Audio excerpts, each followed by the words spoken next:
Dini hari pada tanggal 21 Juli 1947, Perwira Staf Resimen 1 melaporkan kepada Letkol Zamin Ginting bahwa menurut laporan, dari garis depan Belanda sudah mulai melancarkan serangan ke seluruh sektor pertempuran, sektor Medan Selatan, Medan Barat, Medan Timur, dan sektor Medan Utara.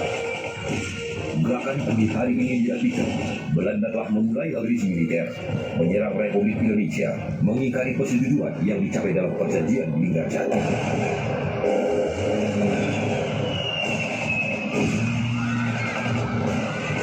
Belanda melakukan serangan berupa serangan udara dan benturan dari bawah. Muntahan peluru seperti hujan tercurah dari langit. Pesawat pembom menjatuhkan bom serta granat yang meledak. Militer Belanda kemudian memberi dukungan dan bantuan. Komandan Resimen 1, Zamin Ginting, memerintahkan untuk menyerang dan merebut kembali kedua kota itu. Serangan dipimpin oleh Letnan 1 Selamat Ginting dan dibantu oleh Kursi Sigaribu dari Laskar Nahindo Halilintar. Dengan jatuhnya Panjung Unifais markas Resimen Laskar Rakyat Medan Area dan Bindo, maka pasukan dari Front Medan Area bersama dengan pengungsi menuju ke arah Tanah Karo.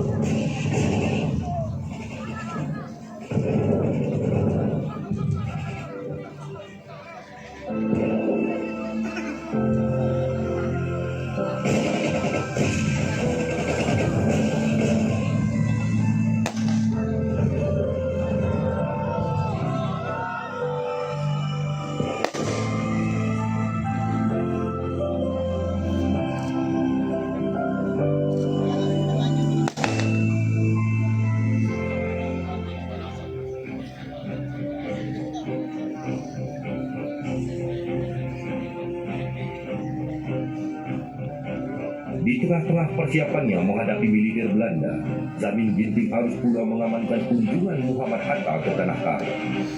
Wakil Presiden Muhammad Hatta bersama dengan Wangsa Wijaya yang merupakan sekretaris pribadi Muhammad Hatta, Ruslan Bataharis, dan William Huta Barat yang merupakan ajudan dari Muhammad Hatta, serta Gubernur Sumatera Utara Mr. T.M. Hasan pada tanggal 27 Juli 1947 menjelang malam hari tiba di berasal dari Pematang Siantar. Dalam usaha menyelamatkan Wakil Presiden, Letnan Kolonel Zamin Ginting bersama dengan ajudannya Letnan Iwan Masih bergabung dengan rombongan Rakut Kasbir, Mayor Selamat Ginting yang merupakan Komandan Resimen Napindo Halilintar, Payun Bangun yang merupakan Komandan Resimen Barisan Hari Mulia, Tama Sebayang, RO sendiri, dan Mulai Sebayang menemui Wakil Presiden di Grand Hotel Brastagi.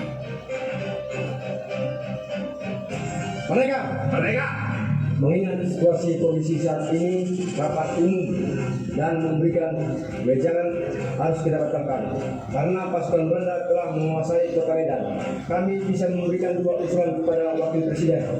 Yang pertama, kiranya Wakil Presiden bersedia bersama rakyat Karo melancarkan perang dunia. Dan yang kedua, kiranya Wakil Presiden bersedia meninggalkan Tanah Karo melalui jalur Aceh Tenggara. Saya mengucapkan terima kasih atas keikhlasan hati masyarakat Karo yang menginginkan saya bersama-sama mereka berjuang untuk mempertahankan kemerdekaan.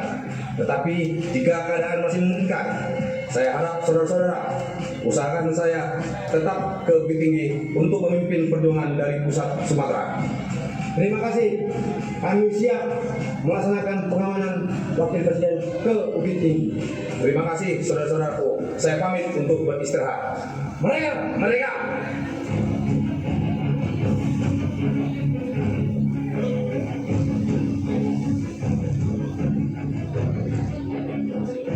Saya akan memerintahkan Batuan 1 Resimen 2 untuk mengawal pengamanan Bapak Wakil Presiden. Kami juga akan ikut dalam pengawalan ini. Saya akan menempatkan pasukan Palabangun dan Bangsi sendiri. Terima kasih. Kita berpisah untuk mempersiapkan semuanya. Mereka.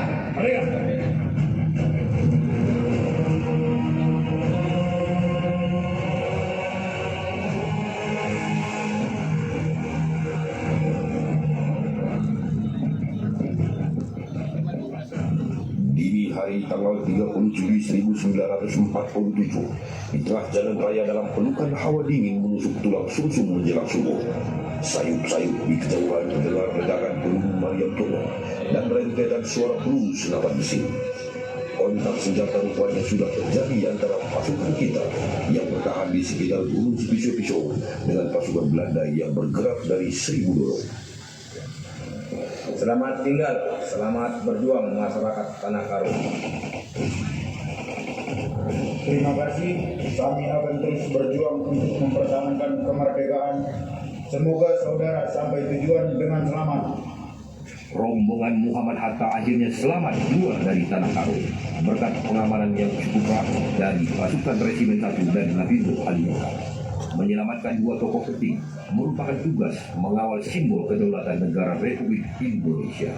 Setelah Wakil Presiden dapat selamat meninggalkan Tanah Karo, tidak lama setelah beliau meninggalkan Berek yang merupakan kota kecil di Tanah Karo, sebelum memasuki daerah Dairi, terdengar suara tembakan semakin gencar dan semakin jelas. Hal ini mengisyaratkan bahwa pasukan Belanda semakin mendekati Tanah Karo.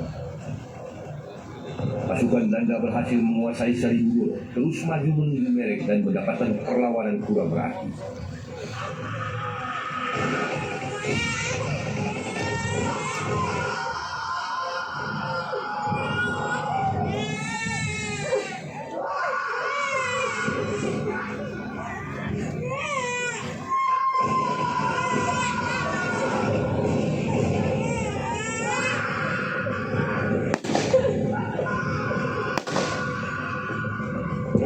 Kemudian pasukan Belanda merebut dan menduduki kota Kabanjahe pada tanggal 1 Agustus 1947.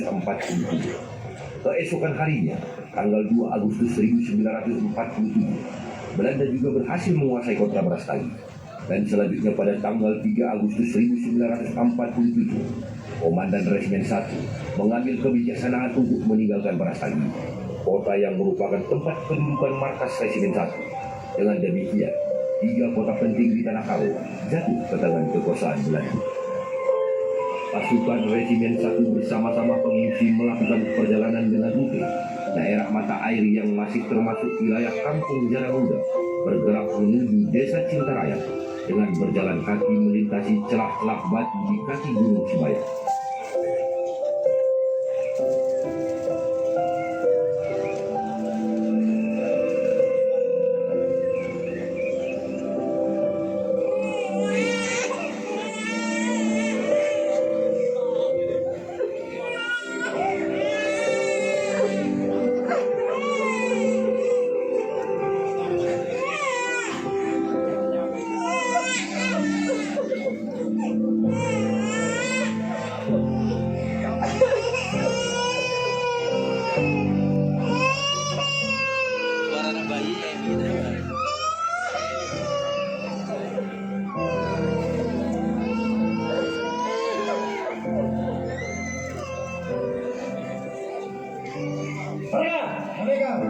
Saya membawakan beberapa ekor ayam untuk bekal dalam perjuangan. Mungkin saya tidak bisa ikut berjuang bersama-sama, tetapi saya hanya bisa memberikan beberapa ekor ayam ini.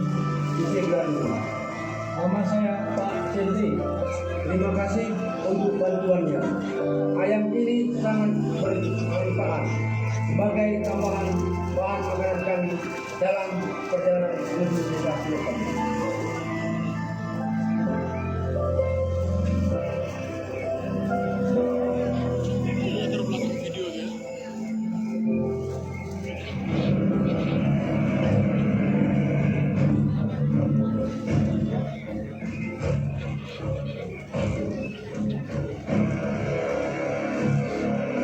Pada tanggal 14 Agustus 1947, Zanim Ginting berangkat ke Tiga Minang merundingkan strategi dan merencana menyerang kota Kabanjahe dengan Selamat Ginting dan Payung Bangan.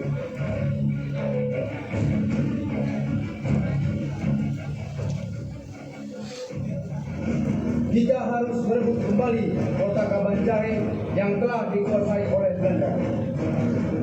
Apa yang kita harus lakukan untuk menguasai kota Kabanjahe? Kita akan melakukan penyerangan dari 3 arah, yakni Resimen 1 dari arah tenggara, Resimen Halilintar dari arah barat daya, sedangkan Brigjen AC Komando Sumatera pimpinan Payung Bangun dari arah barat. Pada tanggal berapa kita akan melaksanakan penyerangan? Pada tanggal 15 seluruh pasukan berkumpul di desa Suka. Pada tanggal 16 dan 17 itulah waktu penyerangan. Adapun strategi yang saya buat yakni 1. Menyiapkan bom untuk meledakkan titik lomba. 2. Pasukan apabila terkacir segera berkumpul di desa Suka. Dan yang 3, waspadai serangan musuh dari arah samping dan belakang. Apakah saudara-saudara setuju dengan strategi saya ini? Saya setuju. Saya setuju. Terima kasih. Tidak berpisah untuk mempersiapkan semuanya. Mereka. Untuk kebutuhan melakukan penyerangan ke kota Kabanjahe, dipersiapkanlah 3 kompi pasukan untuk mendukung serangan itu, yaitu kompi 1 di bawah pimpinan Letnan Pamas Subak, kompi 2 di bawah kepemimpinan Letnan Slamet Jitu, dan kompi 3 di bawah kepemimpinan Letnan Naut Bau.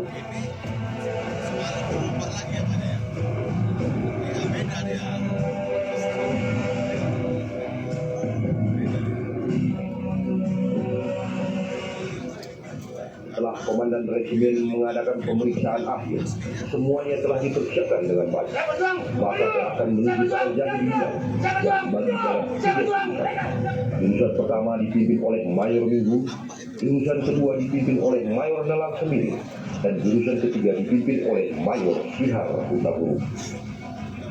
Mendahului gerakan pasukan tempur di bawah pimpinan ketiga mayor, pada tanggal 15 Agustus 1947 jam 6 sore, pasukan Meriam Tomo sudah terlebih dahulu diberangkatkan ke sebelah utara desa Singar.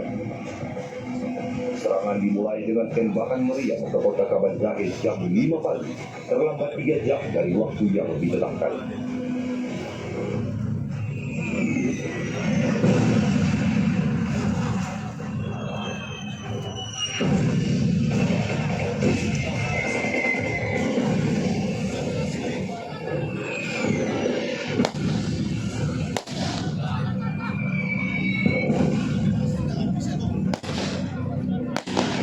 Meskipun terlambat, pertempuran terus berlangsung.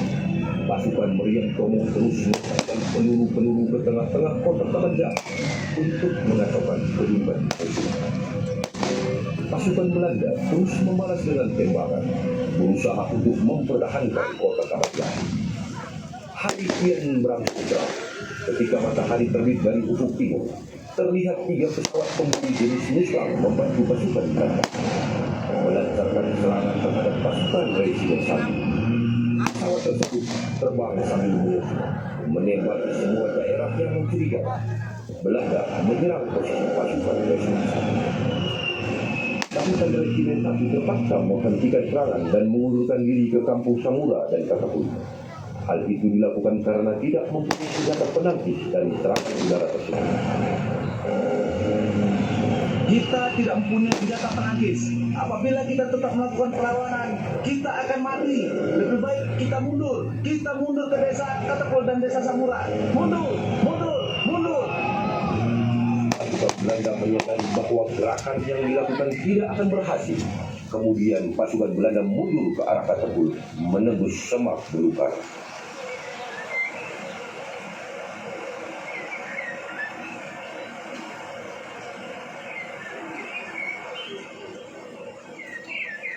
Pada waktu yang bersamaan dengan mundurnya pasukan Belanda, pasukan kompi markas tiba di pinggiran Laubiang.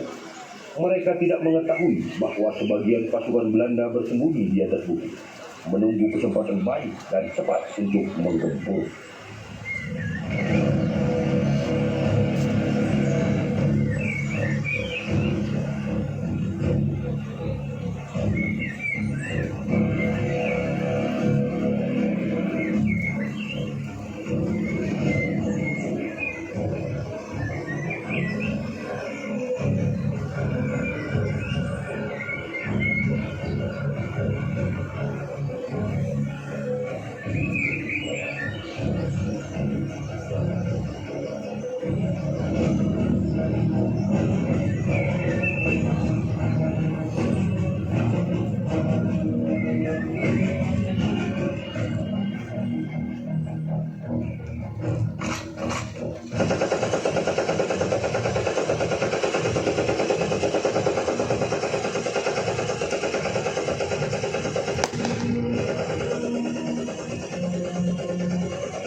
prajurit yang terluka di desa Suka.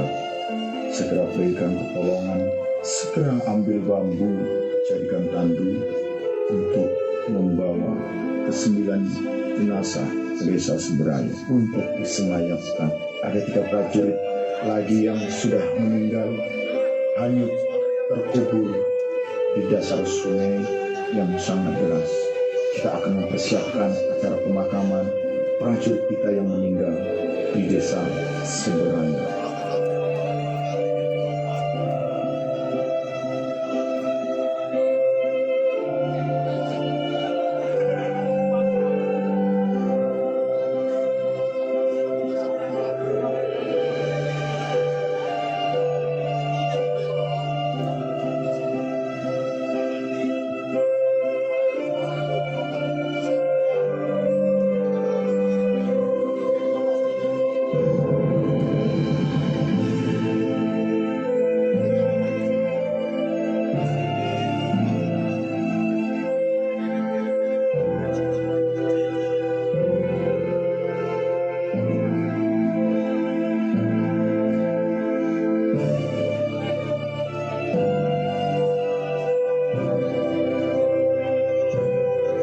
Perjuangan selalu meminta korban, benda, dan nyawa.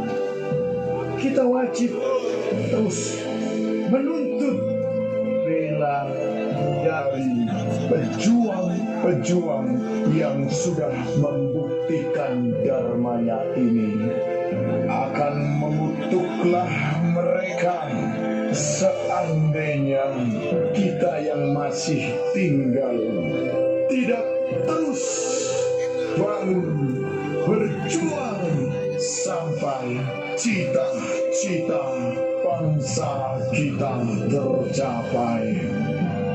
Engkau para pahlawan yang sudah gugur, kami berjanji akan lebih hebat melancarkan perjuangan sampai cita-cita kemerdekaan dari bangsa kita tercapai sepenuhnya. Yang patah akan tumbuh,